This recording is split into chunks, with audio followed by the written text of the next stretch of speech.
ꯌꯦꯡꯁꯟꯁꯤ ꯈꯥꯎꯁꯤ ꯃꯅꯤꯄꯨꯔꯗ ꯁꯟꯖꯤꯠꯁꯅꯃꯅ ꯄꯨꯝꯅꯃꯛꯄꯨ ꯇꯔꯥꯝꯅ ꯑꯣꯛꯆꯔꯤ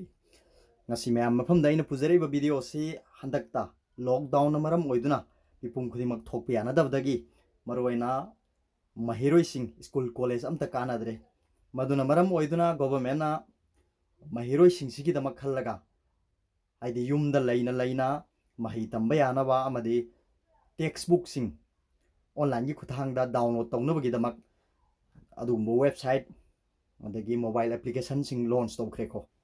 ꯃꯔꯨꯑꯣꯏꯅ ꯏꯖꯨꯀꯦꯁꯟ ꯃꯤꯅꯤꯁꯇꯔ ꯇꯤ ꯑꯥꯏ ꯔꯥꯙꯦꯁ꯭ꯌꯥꯝꯅ ꯍꯥꯏꯔꯤꯕ ꯃꯣꯕꯥꯏꯜ ꯑꯦꯞꯁ ꯑꯃꯗꯤ ꯋꯦꯕꯁꯥꯏꯠ ꯃꯌꯥꯝꯒꯤꯗꯃꯛ ꯂꯣꯟꯆ ꯇꯧꯈ꯭ꯔꯦ ꯍꯟꯗꯛ ꯏꯀꯨꯏ ꯀꯨꯏꯗ꯭ꯔꯤꯉꯩꯗ ꯑꯩꯅ ꯁꯦꯝꯖꯔꯤꯕ ꯚꯤꯗꯤꯑꯣꯁꯤ ꯈꯔ ꯃꯇꯝ ꯈꯔꯗꯤ ꯆꯣꯟꯊꯅ ꯁꯦꯝꯃꯦ ꯅꯨꯃꯤꯠꯁꯤ ꯑꯩꯒꯤ ꯚ꯭ꯌꯨꯋꯔꯁꯤꯡꯒꯤ ꯃꯔꯛꯇꯒꯤ ꯍꯥꯏꯔꯤꯕ ꯋꯥꯐꯝꯁꯤꯗ ꯈꯤꯇꯪ ꯆꯃꯝꯅꯕ ꯌꯥꯎꯏ ꯍꯥꯏꯗꯨꯅ ꯚꯤꯗꯤꯑꯣ ꯑꯝꯇꯪ ꯁꯦꯝꯅꯕ ꯍꯥꯏꯕꯤꯔꯛꯄꯗꯒꯤ ꯑꯩꯅ ꯚꯤꯗꯤꯑꯣꯁꯤ ꯁꯦꯝꯖꯕꯅꯤ ꯃꯁꯤ ꯋꯦꯕꯁꯥꯏꯠ ꯑꯣꯏꯅꯁꯨ ꯂꯩ ꯑꯗꯒꯤ ꯃꯣꯕꯥꯏꯜ ꯑꯦꯞ ꯑꯣꯏꯅꯁꯨ ꯂꯩ ꯑꯅꯤꯃꯛ ꯃꯌꯥꯝꯅ ꯑꯌꯥꯝꯕꯅꯁꯨ ꯈꯪꯕꯤꯔꯝꯃꯒꯅꯤ ꯑꯗꯨꯕꯨ ꯍꯤꯔꯝꯁꯤꯒꯤ ꯃꯇꯥꯡꯗ ꯀꯔꯤꯒꯨꯝꯕ ꯆꯃꯝꯅꯕ ꯑꯃꯗꯤ ꯍꯥꯟꯅ ꯊꯦꯡꯅꯗ꯭ꯔꯤꯕ ꯑꯣꯏꯔꯒꯗꯤ ꯚꯤꯗꯤꯑꯣꯁꯤꯅ ꯀꯥꯟꯅꯕ ꯄꯤꯕ꯭ꯔꯥ ꯍꯥꯏꯕꯗꯨ ꯌꯦꯡꯕꯤꯌꯨ ꯑꯩ ꯍꯧꯖꯤꯛ ꯑꯍꯥꯟꯕꯗ ꯋꯦꯕꯁꯥꯏꯠꯀꯤ ꯈꯨꯠꯊꯥꯡꯗ ꯍꯥꯟꯅ ꯎꯠꯆꯒꯦ ꯑꯗꯨꯒꯤ ꯃꯇꯨꯡꯗ ꯃꯣꯕꯥꯏꯜ ꯑꯦꯞꯁꯇ ꯑꯃꯨꯛ ꯎꯠꯆꯒꯦ ꯍꯧꯖꯤꯛꯁꯤ ꯒꯨꯒꯜꯗ ꯆꯪꯉꯁꯨ ꯌꯥꯔꯦ ꯁꯤꯒꯤ ꯒꯨꯒꯜ ꯀ꯭ꯔꯣꯝꯗ ꯆꯪꯉꯁꯨ ꯌꯥꯔꯦ ꯑꯩ ꯒꯨꯒꯜꯗ ꯑꯗꯨꯝ ꯆꯪꯁꯤꯟꯖꯔꯒꯦ ꯍꯧꯖꯤꯛ ꯒꯨꯒꯜꯗ ꯆꯪꯉꯒ ꯑꯗꯣꯝꯅ ꯃꯐꯝꯁꯤꯗ ꯊꯥꯕꯤꯒꯗꯕꯁꯤ bosemebook.in ꯍꯥꯏꯅ ꯊꯥꯕꯤꯒꯗꯕꯅꯤ ꯍꯧꯖꯤꯛ bosemebook.in ꯍꯥꯏꯅ ꯁꯨꯃꯥꯏꯅ ꯊꯥꯕꯤꯔꯒ ꯁꯔꯆ ꯇꯧꯕꯤꯔꯣ ꯍꯥꯏꯔꯤꯕ ꯋꯦꯕꯁꯥꯏꯠꯇꯨ ꯁꯤ ꯊꯣꯛꯂꯛꯑꯅꯤꯀꯣ ꯍꯟꯗꯛꯇ ꯏꯖꯨꯀꯦꯁꯟ ꯃꯤꯅꯤꯁꯇꯔ ꯇꯤ ꯑꯥꯏ ꯔꯥꯙꯦꯁ꯭ꯌꯥꯝꯅ ꯂꯣꯟꯆ ꯇꯧꯈꯤꯕ ꯁꯤ ꯍꯧꯖꯤꯛ ꯁꯨꯃꯥꯏꯅ ꯊꯣꯛꯑꯦ ꯁꯤꯅꯤ ꯋꯦꯕꯁꯥꯏꯠꯇꯨ ꯃꯐꯝꯁꯤꯗꯒꯤ ꯑꯗꯣꯝꯅ ꯑꯣꯟꯂꯥꯏꯟꯒꯤ ꯈꯨꯠꯊꯥꯡꯗ ꯂꯥꯏꯔꯤꯛ ꯇꯝꯕ ꯌꯥꯒꯅꯤ ꯚꯤꯗꯤꯑꯣꯁꯤꯡꯒꯤ ꯈꯨꯠꯊꯥꯡꯗ ꯑꯗꯨꯒ ꯇꯦꯛꯁ ꯕꯨꯛꯁꯤꯡ ꯗꯥꯎꯟꯂꯣꯗ ꯇꯧꯒꯦ ꯍꯥꯏꯔꯁꯨ ꯌꯥꯅꯤ ꯃꯔꯨꯑꯣꯏꯅ ꯀ꯭ꯂꯥꯁ 1ꯗꯒꯤ ꯀ꯭ꯂꯥꯁ 10 ꯐꯥꯎꯕꯒꯤ ꯇꯦꯛꯁ ꯕꯨꯛꯁꯤꯡ ꯃꯐꯝꯁꯤꯗꯒꯤ ꯗꯥꯎꯟꯂꯣꯗ ꯇꯧꯕꯤꯒꯗꯕꯅꯤ ꯍꯧꯖꯤꯛ ꯑꯩꯉꯣꯟꯗ ꯍꯦꯛ ꯍꯪꯕꯤꯔꯛꯄꯁꯤ ꯃꯁꯤꯒꯤ ꯗꯥꯎꯟꯂꯣꯗ ꯇꯧꯕꯒꯤ ꯃꯑꯣꯡꯁꯤ ꯀꯗꯥꯏꯗ ꯆꯪꯉꯒ ꯇꯧꯒꯗꯕꯅꯣ ꯆꯃꯝꯅꯕ ꯌꯥꯎꯔꯦ ꯍꯥꯏꯅ ꯍꯦꯛ ꯍꯪꯕꯤꯔꯛꯄ ꯌꯥꯎꯏ ꯑꯌꯥꯝꯕꯅꯕꯨꯗꯤ ꯈꯪꯕꯤꯕꯅ ꯑꯌꯥꯝꯕꯁꯨ ꯑꯣꯏꯔꯝꯕꯁꯨ ꯌꯥꯏ ꯑꯗꯣ ꯗꯥꯎꯟꯂꯣꯗ ꯇꯧꯅꯕꯒꯤꯗꯃꯛ ꯁꯤꯒꯤ ꯃꯦꯅ꯭ꯌꯨ ꯑꯅ ꯊꯥꯔꯤꯕ ꯃꯐꯝꯁꯦ ꯃꯁꯤꯗ ꯀ꯭ꯂꯤꯛ ꯇꯧꯕꯤꯌꯨ ꯇꯨ ꯃꯐꯝꯁꯤꯗ ꯁꯣꯝ ꯅꯥꯀꯟꯗ ꯁꯣꯝꯗ ꯊꯣꯛꯂꯛꯏꯕ ꯄꯔꯦꯡꯁꯦ ꯁꯤꯗ ꯏꯕꯨꯛ BSEM ꯍꯥꯏꯅ ꯊꯥꯔꯤꯕꯁꯤ ꯃꯁꯤꯒꯤ ꯁꯤꯗ ꯀ꯭ꯂꯤꯛ ꯇꯧꯕꯒꯤ ꯃꯍꯨꯠꯇ ꯁꯤ ꯃꯄꯥꯁꯤꯗ ꯀ꯭ꯂꯤꯛ ꯇꯧꯕꯒꯤ ꯃꯍꯨꯠꯇ ꯁꯣꯝꯒꯤ ꯄ꯭ꯂꯁꯀꯤ ꯁꯥꯏꯟꯁꯦ ꯁꯤꯗ ꯀ꯭ꯂꯤꯛ ꯇꯧꯕꯤꯒꯗꯕ ꯇꯨꯃ ꯃꯇꯝꯗꯨꯗ ꯍꯧꯖꯤꯛ ꯊꯣꯛꯂꯛꯑꯦꯀꯣ ꯀ꯭ꯂꯥꯁ 10 9 8 7 6 5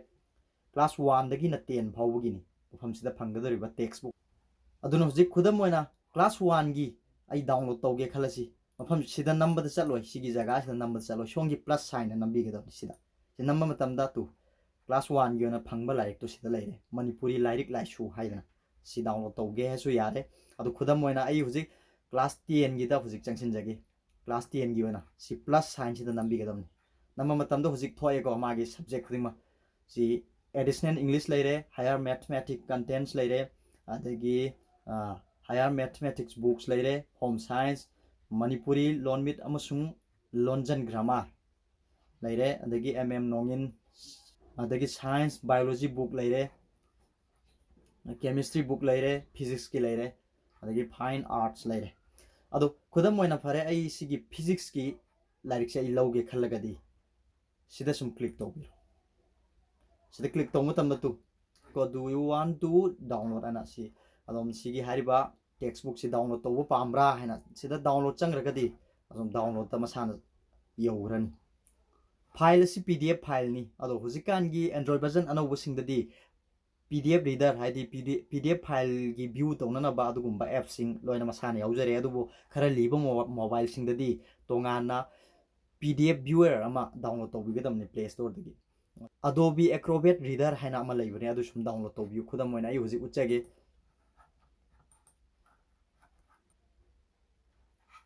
हुजिक मफम सिदा उबिरेको सिगी Adobe Acrobat हाइसि सिगी रीडर सिमा लौबिगदबनी सी लौरगा दुम येंबे यागनी सी याउद्रगदी यादबा फोन सु थेंगनरकनी अदो हुजिकान यानो मोबाइल सिंगददी मसागी ओना सुम हापचरबनी PDF रीडर्स सिमा ज्ञान ताबिरगनी हौजे अदोम डाउनलोड तौबो पामलगदी सिदा डाउनलोड तो दुम चंगबिरो अदुगा डाउनलोड तौबा यारनी हारिबा टेक्स्ट बुक से अदोमगी फोन सिदा दुम यावरगा लेरगनी PDF की फॉर्म दा अदो फारे सिमा कैंसन तौजरे अदो अपाम्बा लाइरिक सिंग हादे अपाम्बा क्लास की मतुंगिना हुजिक आई ngasa हाइजेगिसि प्लस की साइन संगसिन बिरगा अदोमना अपाम्बा क्लास की मतुंगिना सिदा टेक्स्ट बुक सिंग डाउनलोड तौबिबो यागनी हाइबसिमा आई थमजरे अदुगा सिना वेबसाइट किनी हौजे मु आई एप्लीकेशन की खुथांगदा मोबाइल एप्स की खुथांग दा अमुक हाइजरगे अहानबदा दो अदोमना प्ले स्टोर दा चंगसिनबिरो अदो प्ले स्टोर दा थाबिरो तो सिगी बोसेम ई बुक हैना था मतम दा सी चंगसिन जे तो सिदा हुजिक थोएगो सिगी एप सिमा डाउनलोड तौबिगदबने आई हुजिक चंगसिनजगे तो मसिनी अइंगोनदि हुजिक डाउनलोड तौदुना यावरेगो अदुनानि से अपडेट हैना लेरेसे हुजिक फारे आई एप सिदा हुजिक चंगसिनजरगे हुजिक मफम सिदा लेरे एप सी एप्स दगी सी नबना यामना लाइ वेबसाइट ना हेना मचल छुना यावबुदि हेली मागी लेगदब मागी कंटेंट मसिंग यामना चनबे हेली वेबसाइट ना अइखोनि यंगिबा खंगिबा हिरम अतै तै सु खंबे अदुबो एप्लीकेशन ददी सुकनगी लाइरिक खक्की ओइना तौरे टेक्स्ट बुक डाउनलोड तौबगी ओइना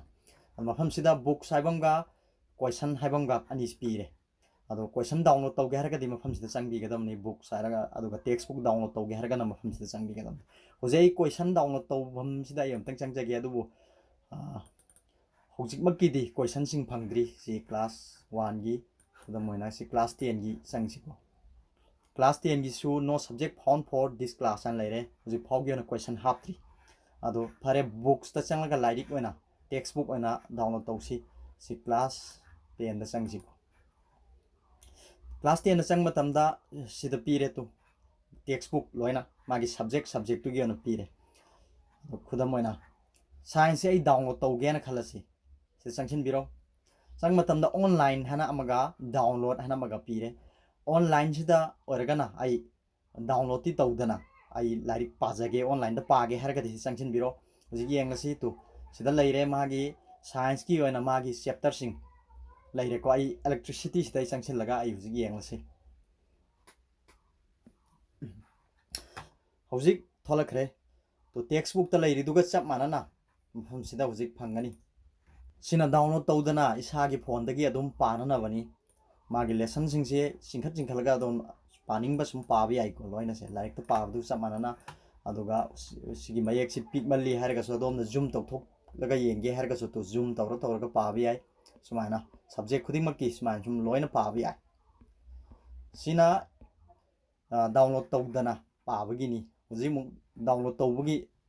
मौंग दमुक चंगसी फरे आई सी हुजिक डाउनलोड तौबगी ओरगना सिगी डाउनलोड असिदा संगो तंदा मसाना डाउनलोड तौरनी आई फोन द यावरगा लेरगनी आइना पानिंगो मतमदा मदु सुम पाबा यारगनी कनागुंबा इमानव सिंगदा आइना शेयर तौरगे हरगसु यारनी आइना नमथोक सरगे हरगसु यारनी टेक्स्ट बुक ओइना आई नमथोक जगे प्रिंटर द चिंगथोगा टेक्स्ट बुक ओइना आई सेमजगे हरगसु डाउनलोड तौरगा दुम सेमबि यागनी हाइरिबा थवोंग अनि सिदा संबदी मोबाइल एप्स की खुथांगदा लौथबना सम्मी अदुबो आइहेनबा हिरम सिंग खंगनिंगबा लेरगदी अखोना वेबसाइट की खुथांगदा संगबदुना हेना